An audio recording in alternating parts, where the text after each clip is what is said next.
the fact that people have asked you so many questions and you being the one who's been answering so many questions, the one thing that comes to my mind is that what is that one question that remains constant, but the answers keep changing? And what is it that you would explain to people or tell people through that one question that is a constant, but your answers have always changed? I'm so sorry. I still got desert sand in my lungs, but I'm in one more desert again. Look at my fate. I could have landed my boat in Karnataka and done my motorcycling through the greenest part of the country, through Western Ghat, and slowly in the end come towards Rajasthan, but I chose to land in Gujarat, and here I am, once again in a desert. I thought, let me be done with all the deserts.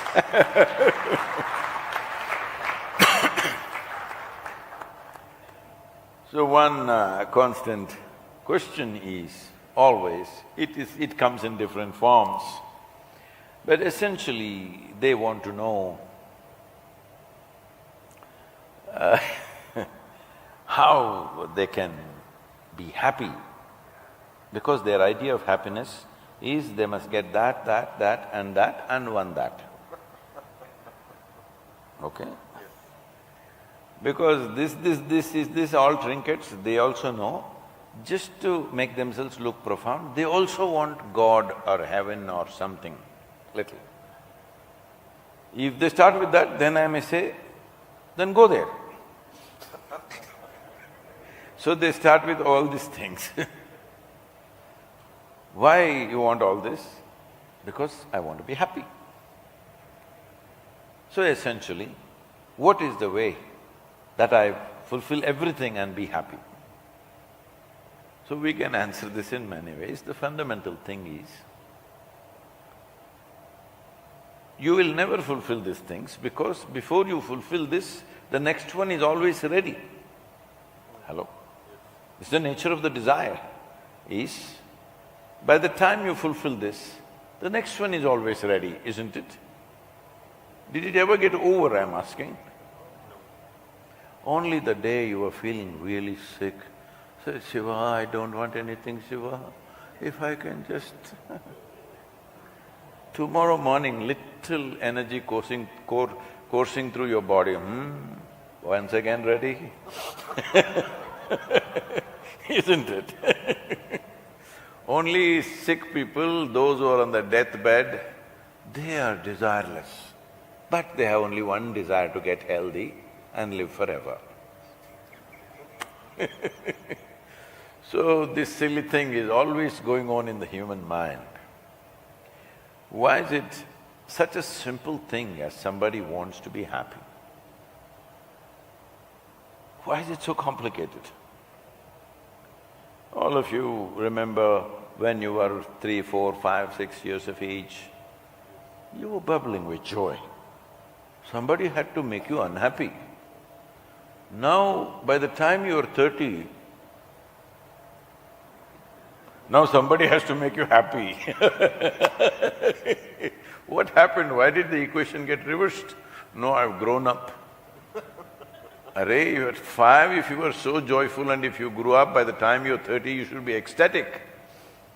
If you really grew up. See, if you found a mango tree which is this tall and had one fruit, when it becomes that big tree, it must have at least 100 fruits. No, nothing, not even a flower, not a leaf. This means you're sick. Hello?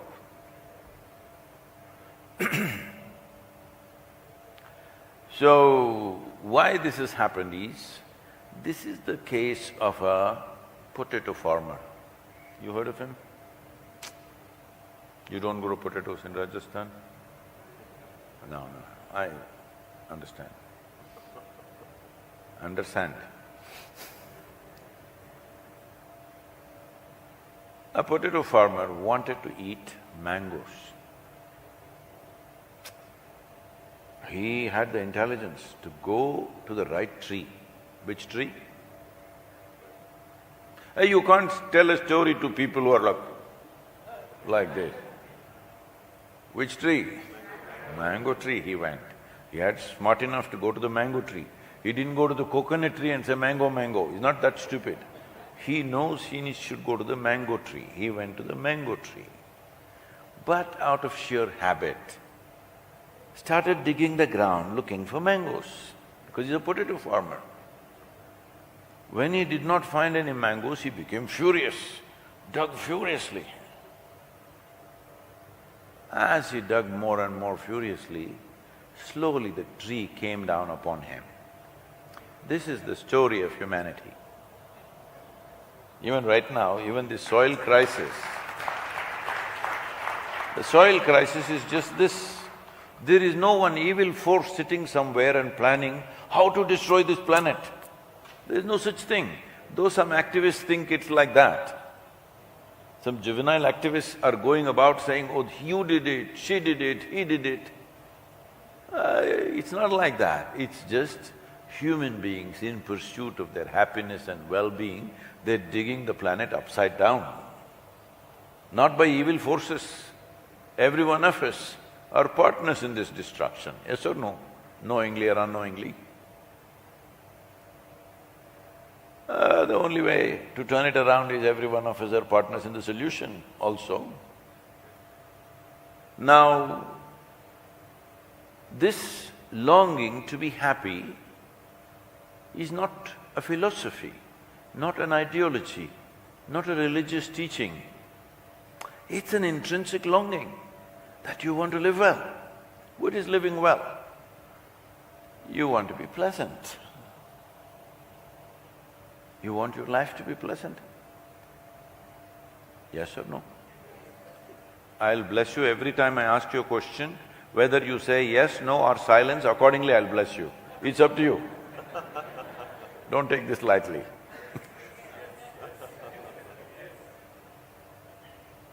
What is the pleasantness that you want? You want body to be pleasant, because pleasantness of the body means this is healthy.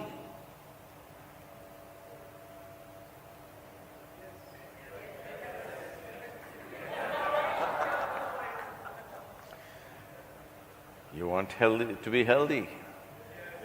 Those who think, what about it? Then you don't know. The day you become unhealthy, what happens to you, you do not know. The joy of being healthy, once you lose it, You've seen unhealthy people, for some reason, some ailment they got. What's the level of suffering that they're going through, sitting, standing? You want health.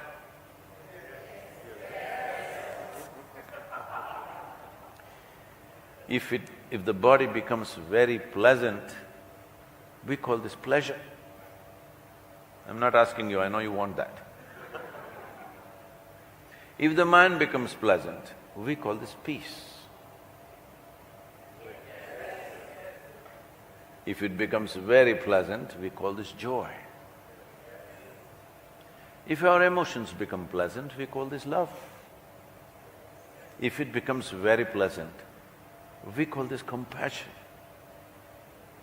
If our very life energies become pleasant, we call this bliss.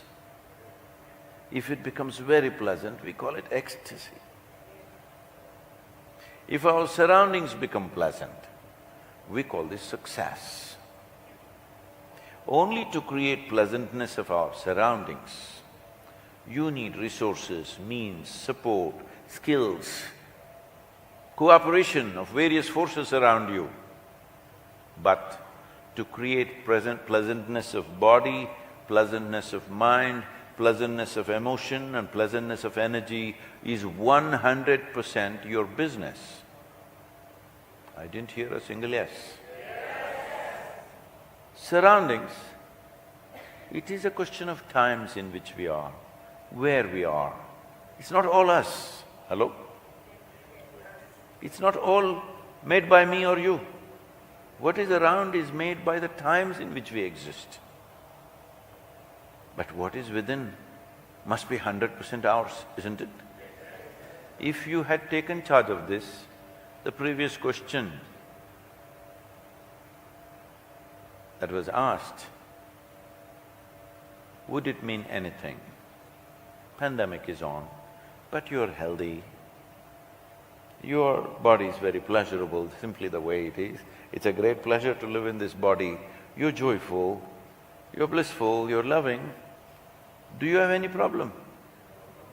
Situation, there's a problem, we will do our best, whatever we can do.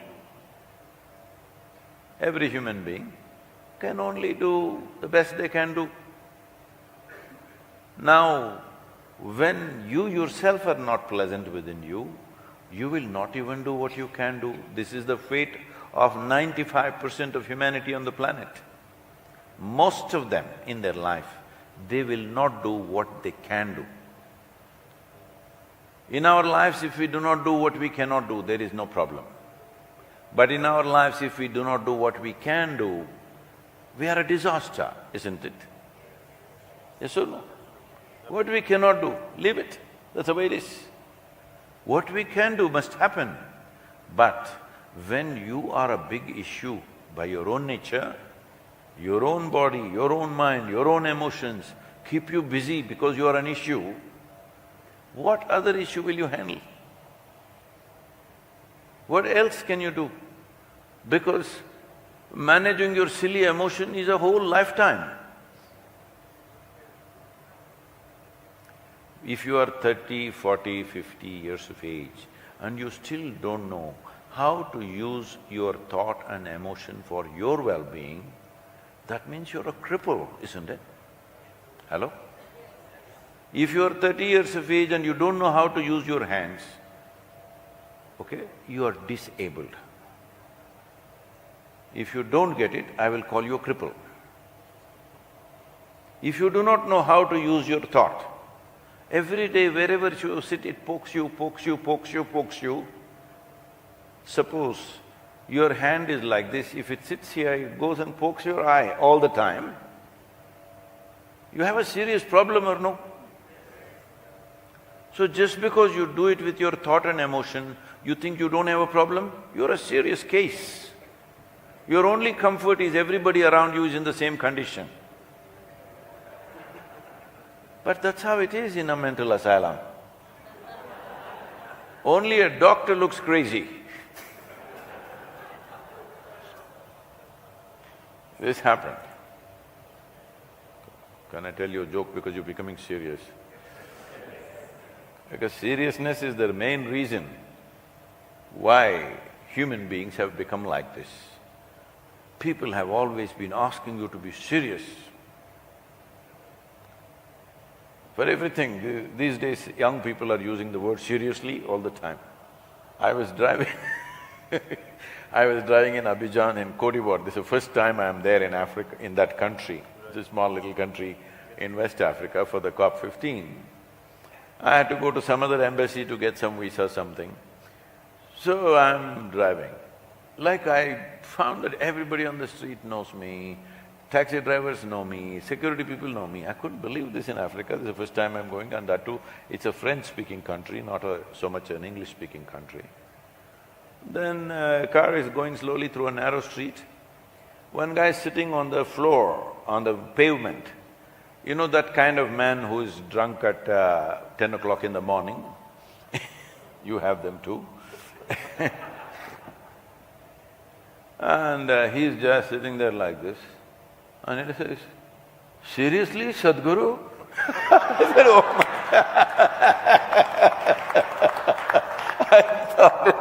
I said, "Hey man, you and me are Connect at some level. yeah, both are drunk all the time, so So, seriousness has happened because we have lost context of our life. We have lost context of our life. The first chant that we did is just about this. As you sit here, since you came and sat here, you are 1 hour 45 minutes closer to your grave. Hello?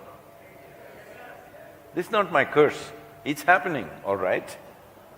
If you do some yoga, inner engineering, you can learn to kick the can a little bit, But even if you do inner engineering, you'll die, I assure you. Little later, that's all. Is that okay? Hello? Because there is a thing in this country, if you go to a yogi or a sage or a saint, he will bless you, for always you will live or forever you will live, some nonsense. No, you will die, and it's a very good thing you will die, otherwise how will the world bear with you if you live forever? When our time comes, we must go, we must live a full life, of course. I bless you with a long life. But when it's time, you must die, isn't it so? Hello? Why I'm saying such simple, stupid things to you is, such stupid things have not gotten into people's heads. This is why I said, I am a worm crawling on this planet, because I understand how life happens. Others are all living in heaven, lala. They got the fancy ideas. This is why life is such a big problem. Just to be happy, to do things in the world, there are many challenges. To sit here peacefully and joyfully is such a problem means you are not even in the square one of your life. When you are 5 years of age, you are doing better. By the time you're 30, you're such a miserable nonsense. Why? You must look at it. Hello? This is not a joke. No, because my husband, like this, my wife, Arey, move away, I'm saying we opened an ashram for you only. But if you can't be joyful with 2 people, you think in the ashram with 5,000 people, you'll be crushed. Yes, yes, I'm telling you, if you cannot be joyful in a family of 2-3 people, with 5,000 people you live, people will walk all over you every day. It's a much bigger challenge. I'm not saying ashram is the easy way out. If you succeed in your family, that you're happy, then come, because now maybe you will do well with larger number of people. Otherwise, there's a huge issue. So this self-significance has come to you because you don't understand you're just a small pop-up on this planet and you will pop out in no time. Hello? As you sit here, it's running away. What's ticking is not the clock. What's ticking away is your life. If you were conscious of it every moment, would you do one silly thing that doesn't matter to you? If you know time is running out, you would do only what really matters to you. If everybody here did only what genuinely matters to them, would we make a really wonderful world? Let's make it happen.